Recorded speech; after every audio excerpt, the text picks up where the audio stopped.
Hello, everyone, and welcome back to All Indie. Today, we've got another Dev Talk. This should be like the third one this week. I am here with Jonathan and Nitish, who are the producer and creative director for the game that you are seeing on the screen, which is Shatter Keep. How you guys doing today? We're Doing doing well. good. Thank you for having us. Yeah, Yeah, no thank you for having problem.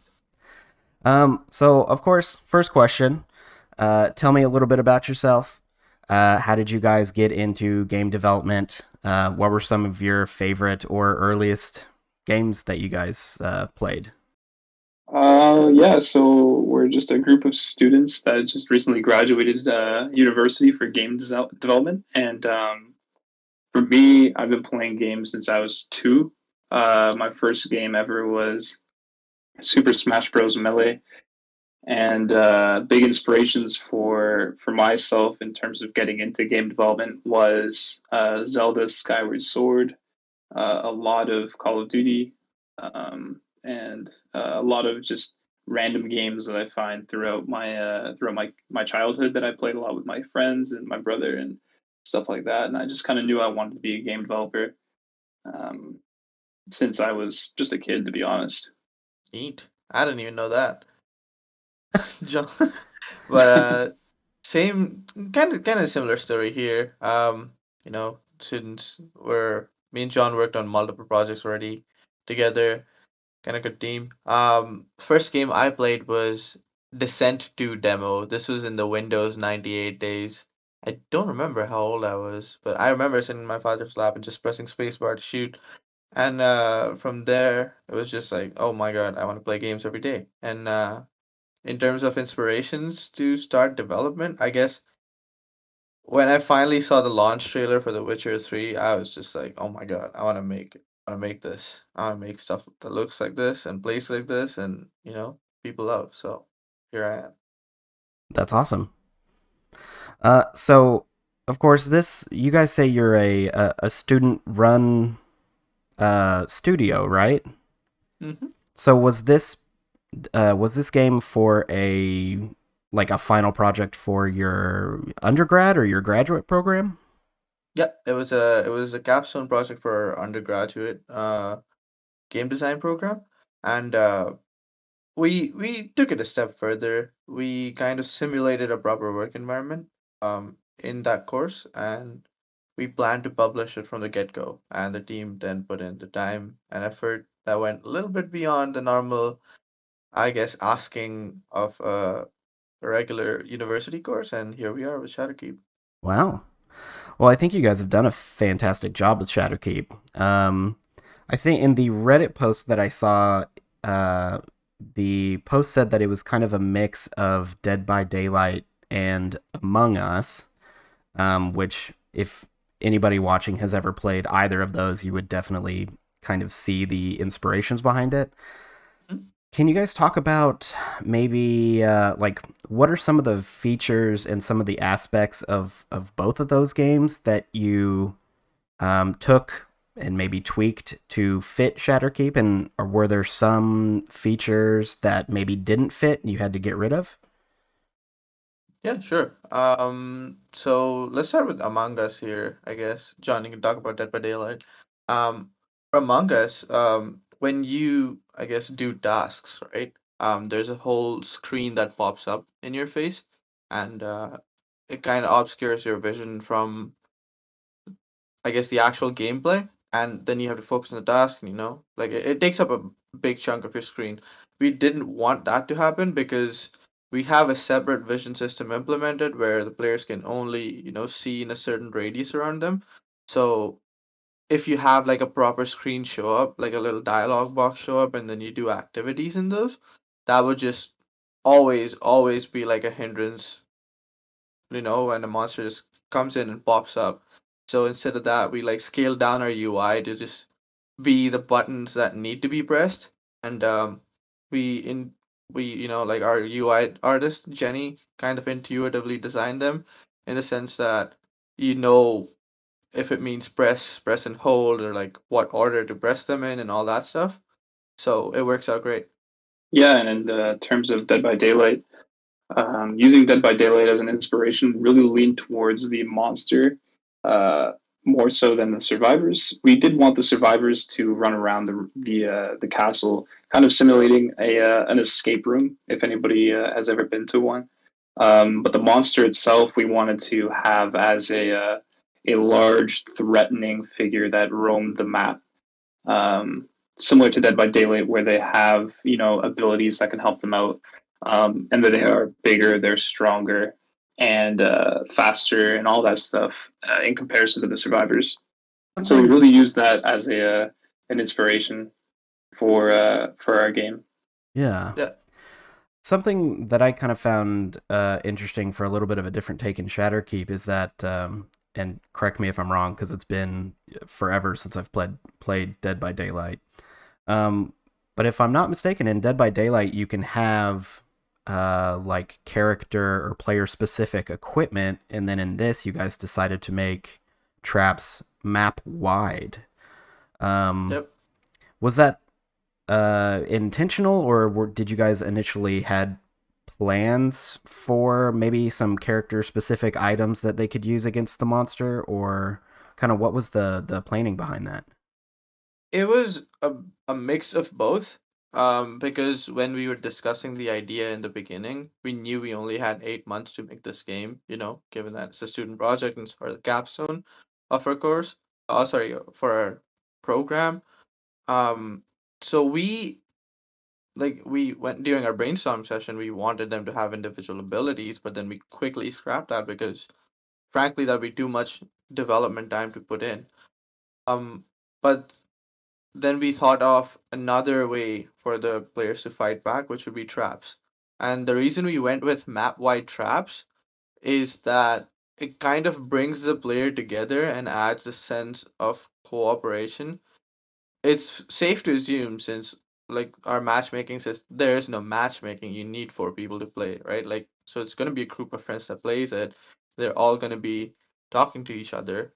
It is safe to assume that, when people are like playing a game like this where it's three people versus one, you communicate about, where you are, where the monster is, and what traps you've set up.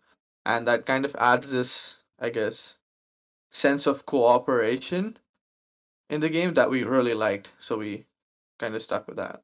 Okay. If you guys had like in if you guys were to continue to work on Shatterkeep and have, maybe an infinite budget, like what's the dream end goal for Shatterkeep?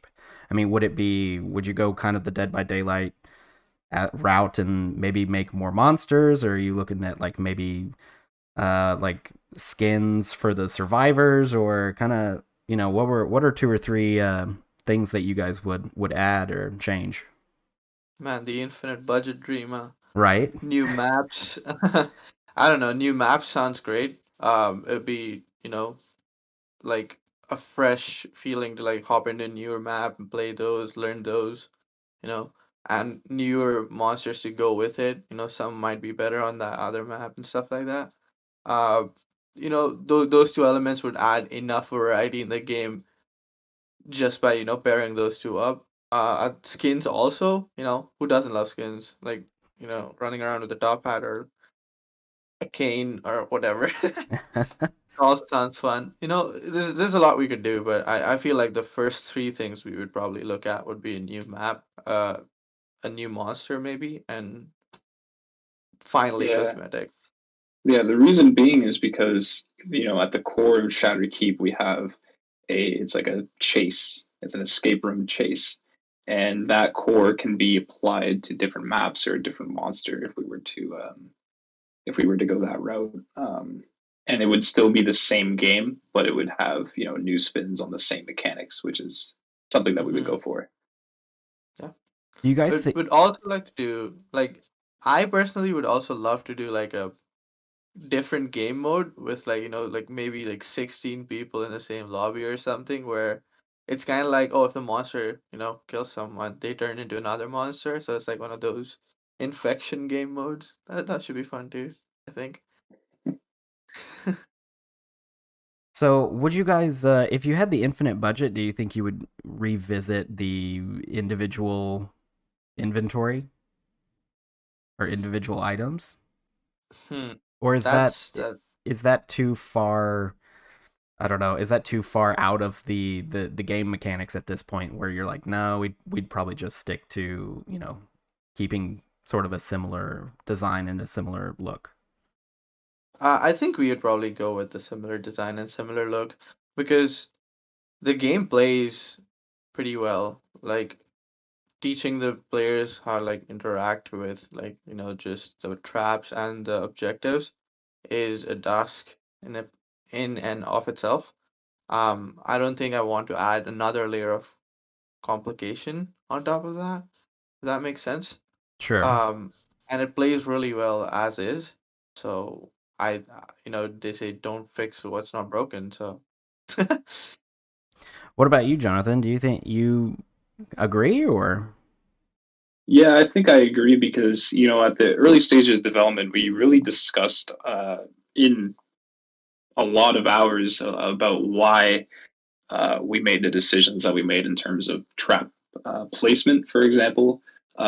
We really went through, I think, probably greater than 5 iterations of where each traps individually is placed, yeah, and we decided in the places that they were because they were almost choke points. And each trap is designed to be placed in certain areas. Like you'll never find a tripwire sitting in the middle of a room, for example. Um, so I think I agree. We would probably be going down the same design path. yeah. Okay. So do you guys prefer playing as the escapees or do you prefer playing as the monsters? Man, I I'd be lying if I say I didn't love to play as a monster. It is just like a different power dynamic that comes in. Just, one person going against three people. It just feels like a challenge, but like playing as a monster also makes you feel powerful. Like, oh, I can do this if anyone can. It's like, this character. So I love playing as a monster. Personally, I think I'd probably opt for the survivors just because I think with the survivors, there's a lot of different dynamics that individual players can kind of choose to play as or play styles. There's passive play styles, hiding around walls, or you could just speed run uh, all your tasks. You could run around as a group. There's lots of different options presented to you as a survivor and a group of survivors that kind of really mix up the gameplay every time. Sure. Mm. So you guys have graduated from university. What's next for you guys? Are you guys looking into game design jobs, or are you taking a break from everything? Oh, yeah, we're looking at jobs right now. We're both, I think I can speak for both of us here when I say we're both very excited to start work in this industry. It's been it's been a fantastic journey through university, and I've just grown to love, designing games more and more. So yeah, I'm really pumped to start working in this industry. Ooh. Definitely. All right. If you guys could work for one, if you guys had a dream company that you would work for, who would it be and why? John, go first. I have a few. If it were practical, I'd probably say Nintendo, to be honest with you. I love the pretty much every single game that Nintendo puts out, I feel has a lot of heart and passion behind it. Character development has grown within Nintendo through the last 30, 35 years. And that's just something that I'd really like to be a part of in terms of, their puzzle design, their level design, or just world environment design. Oh yeah, Nintendo's design is kind of crazy. It's very intuitive. For me, I think I would go with um either Riot Games or Square Enix. I love Final Fantasy. I grew up playing Final Fantasy games. I've played every Final Fantasy game, and it's just a big part of my life. So, well, working on one is just gonna be like a dream for me. Um, but Riot Games, man, like I don't know, that company just feels like it's oozing talent. Like just being in that environment is gonna teach you so much. They have fantastic music, fantastic design. The art is crazy good. There's like a good story building throughout, like games that shouldn't even have a story. Like I don't know, like League, it's a MOBA game and it's so rich with lore, stuff like that. So, well, yeah, those are my two picks. Yeah, Riot's also just like pumping out a bunch of different games as it is. I mean, they're probably Yeah, looking for people right now. yeah, probably. It's just I think they're based in the States, so that's gonna be like a second step for me, if anything, because you know work permits and all that fun stuff. So I think one of my other questions that I'm just curious about how much Dead by Daylight and how much Among Us did you guys play before you sort of met the happy medium of Shatter Keep?